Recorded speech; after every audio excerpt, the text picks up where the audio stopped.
నేనేంటంటే నాది ఒక పద్ధతి అండి నాది. నేను మొదటి నుంచి ఒకటిది. నాకు డబ్బులు కరెక్ట్‌గా వస్తున్నాయి అనుకోండి, కరెక్ట్‌గా ఎక్కుతా కారు. డబ్బులు కరెక్ట్‌గా లేకుండా కరెక్ట్‌గా ఇవ్వరనుకోండి డబ్బులు, నేను కూడా కారు అదే టైంకి నాకు ఇష్టం వచ్చినప్పుడు ఎక్కేస్తుంటాను నేను. వాళ్ళు ఇష్టం వచ్చినప్పుడు ఇస్తుంటారు, నేను ఇష్టం వచ్చినప్పుడు కారు ఎక్కుతుంటాను నేను. ఇవి కూడా అంటే అక్కడ అక్కడ మీరు అసర్ట్ చేయడానికి మీకు అవకాశం ఉంది. బికాస్ తిరుగు లేకుండా మీరు ఆ ప్లేస్ని అలా అని కాదండి, దానికోసం అని కాదు. అదొకటే కాదు. బట్ అయినా కూడా చెప్తున్నాను అది. బట్ సో అలా కూడా జరుగుతుంది కదండి, పేమెంట్ లేట్ అవ్వడం. జరుగుతుందండి అది. అది ఒకసారి నమ్ముతాం, 2 సార్లు నమ్ముతాం, మూడోసారి నమ్మమండి. అవును. అది ఎందుకంటే అలా ఎగ్గొట్టారా ఎవరైనా? చాలా ఉందండి, అలా లెక్కలు చాలా ఉన్నాయి. బికాస్ కాకపోతే నాకు సీరియల్ ఆర్టిస్టులు చాలా మంది చెప్పారు లెక్కలు. అంటే ఇండస్ట్రీ నేను ఇప్పుడు మన పొట్టను కొట్టుకున్నాం అనుకోండి, మన పొట్టను మనం కొట్టుకున్నట్టు అయిపోద్ది. కానీ అక్కడ కోపం వస్తుంది కదా, బాధ వేస్తుంది. అంటే మనం ఇంత కష్టపడ్డప్పుడు మనకి ఇలా జరగడం అనేది బాధ అనిపిస్తుంది. ఎవరు తీయమన్నారు వీళ్ళందరినీ, ఈ ప్రాజెక్టులన్నీ తీసి మనల్ని ఎందుకు చంపుతున్నారు? వాళ్ళు ఏమన్నా అంతటితో నిజంగా నష్టపోయి ఏమన్నా ఉన్నారా నిజంగా ఆలోచించాలి మనం. వాళ్ళు ఇవన్నీ పెట్టుకుని వేరే ప్రాజెక్టులు కూడా చేస్తుంటారు. అలాంటప్పుడు బాధ కలుగుతుంది. మన ఎందుకు ఇలా చేశారండి. మనకి వాళ్ళు కరెక్ట్గా ఉన్నారంటే నేను కరెక్ట్గా ఉంటాను సార్. నా సిస్టమ్ ఒకటే, నన్ను బాగా చూసుకుంటే నేను అద్దం లాంటి మనిషిని. అద్దంలో నేను నవ్వుతే అది నవ్వుతుంటుంది.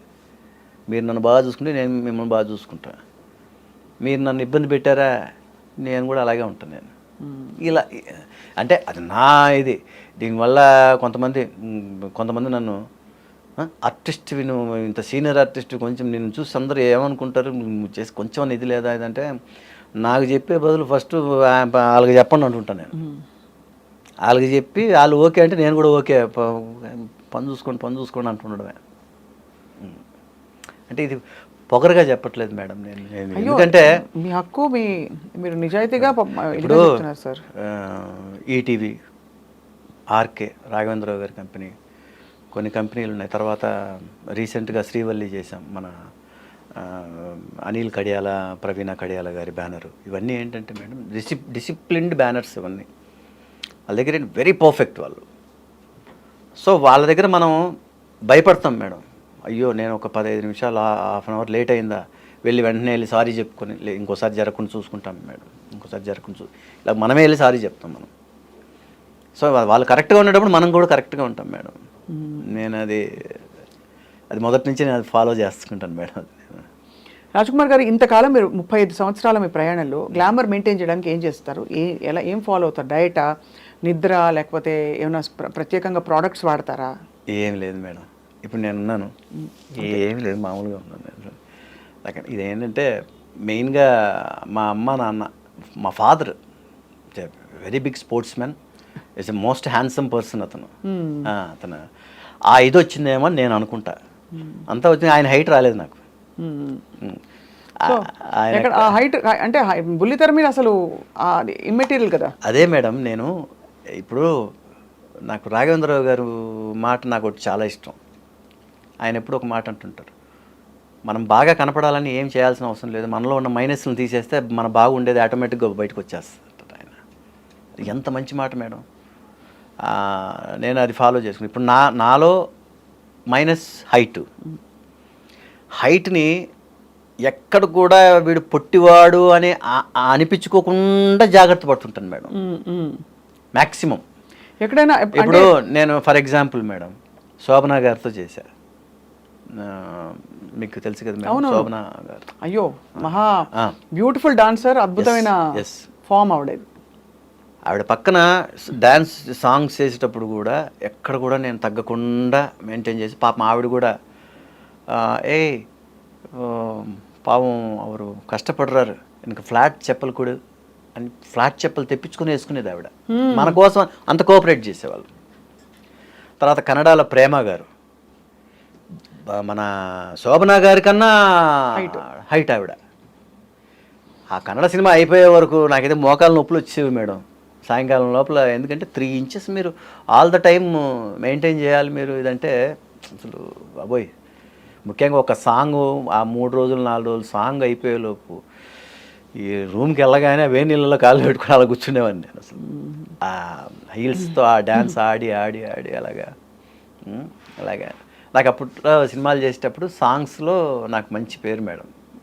దేవుడి దయ వల్ల బాగా డాన్సింగ్ అది డ్యాన్స్ దీంట్లో నేను బేసిక్గా డాన్సర్ని కాదు మేడం. ఇప్పటికీ అప్పుడప్పుడు మా ఫ్రెండ్స్ వాళ్ళు వీళ్ళు సంగీత్లో డ్యాన్స్లు, నువ్వు అంత మంచి డాన్సర్వి, డ్యాన్స్ ఆడుతుంటే నేను వెరీ పూర్ డాన్సర్ని. అసలు అలా మ్యూజిక్ పెట్టగానే అలా దాని ప్రకారం డ్యాన్స్ ఆడే అనేది అసలు నాకు లేదు.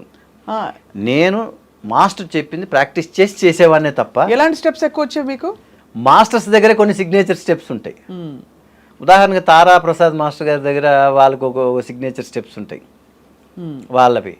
తర్వాత లారెన్స్ మాస్టర్ దగ్గర ఒక స్టైల్ ఉంటుంది, ప్రభుదేవ మాస్టర్ గారి దగ్గర ఒక స్టైల్ ఉంటుంది. అందరి దగ్గర చేశాం మేడం. తర్వాత తరుణ్ మాస్టర్ గారు, బాంబే వీళ్ళందరూ మీ ఫ్రెండ్సా? ఫ్రెండ్స్ అంటే కనపడితే హాయ్ రాజ్ ఎలా ఉన్నావా, బాగున్నావా అని. ఇప్పుడు మొన్న కార్తిక్ గారు కానీ, కార్తిక్ గారు నాకు పరిచయం లేదు, పరిచయం అసలు లేదు. మీరు ఆయనలా ఉండడం తప్ప ఆయన ఎప్పుడు కలవలేదు. కలిసి ఉంటారుగా. చిరంజీవి గారిని మొన్న కూడా మీడియా ప్రెస్ మీట్లో ఆ రోజు విజయ్ దేవరకొండ గారు, చిరంజీవి గారు వచ్చారు మేడం. ఆ ఫంక్షన్కి నన్ను మా ఫ్రెండ్ విక్రమ్ అనేసి ఒక అబ్బాయి ఉన్నాడు, అతను తీసుకెళ్ళాడు. దాదా అంటే వద్దు, వాళ్ళకి ఎదురుపడి వాళ్ళని ఇబ్బంది పెట్టకూడదు, మరి నేను రాను, నువ్వు వెళ్ళేసి రాదంటే నువ్వు రా అని తీసుకెళ్ళారు. అక్కడికి వెళ్ళిన తర్వాత కూడా నేను దూరంగానే ఉన్నా. లాస్ట్లో ఇంకా నా ఫ్రెండు ఆయన గోల్ తట్టుకోలేక సరే అని ఎదురుగా వెళ్ళా, ధైర్యం చేసుకొని వెళ్ళా. చూడగానే నిజంగా చిరంజీవి గారు హాయ్ రాజ్ వచ్చి హగ్ చేసుకొని, తర్వాత ఇలా పట్టుకొని మీడియా వాళ్ళతో మా ఇద్దరికి ఒక ఫోటో తీయండి అని చెప్పి, రాజాతో చెప్పి నువ్వు ఇంటికి రా నువ్వు అన్న. అనగానే అలాగే సార్, అలాగే అన్నయ్య వస్తాను. రాజా అంటే రాజా రవీంద్ర.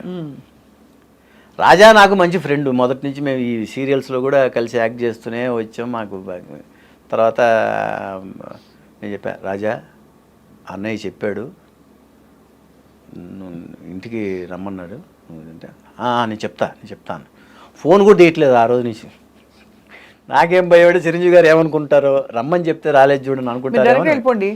డైరెక్ట్గా వెళ్దామంటే ఇబ్బంది పెట్టినట్టు మనం అలా వెళ్ళకూడదేమో అని అదొక అడ్డు వస్తుంటుంది నాకు. అదే మీరు ఇప్పుడు సభాముఖంగా చెప్పారు కాబట్టి డెఫినెట్గా అనుభవం ఉన్న వాళ్ళు, పెద్దవారు చిరంజీవి గారు కాబట్టి డెఫినెట్గా మిమ్మల్ని, అందులో మీరు ఇంతకాలం ఆర్టిస్ట్గా ఉన్నారు. నాకేంటంటే నాకు ఎంత ఇదంటే, చిరంజీవి అన్నయ్యకు మొన్న ఇది వచ్చింది కదండి, పద్మ విభూషణ్ ఇది, తర్వాత గిన్నిస్ బుక్ది, ఇలాంటి సందర్భాల్లో మనం ఖచ్చితంగా వెళ్ళి కలిసి ఇవి చెప్తే బాగుంటుంది అనేది నా ఇది ఇష్టం, కానీ కుదరలా. రాజ్ కుమార్ గారు, మీరు ఆర్జీవి గారితో వర్క్ చేశారా కలిసి? ఆర్జీవి గారిని ఇంతవరకు నేను ఎదురెదురుగా ఎప్పుడు కలవలేదు మేడం. కాకపోతే మన కరోనా టైంలో మేడం, కమ్మరాజ్యంలో కడపరెడ్డిలను ఒక సినిమా దీనికి దానికోసం అని నాకు ఫోన్ చేశారు. ఫోన్ చేసి, ఏమండి ఇలాగా ఆర్జీవి గారి కంపెనీ నుంచి ఫోన్ చేస్తున్నాము, మీకు దీంట్లో వచ్చేసి ఇట్లాగా చిరంజీవి గారు క్యారెక్టర్ మీకు ఇదన్నారు, ఒకే రోజు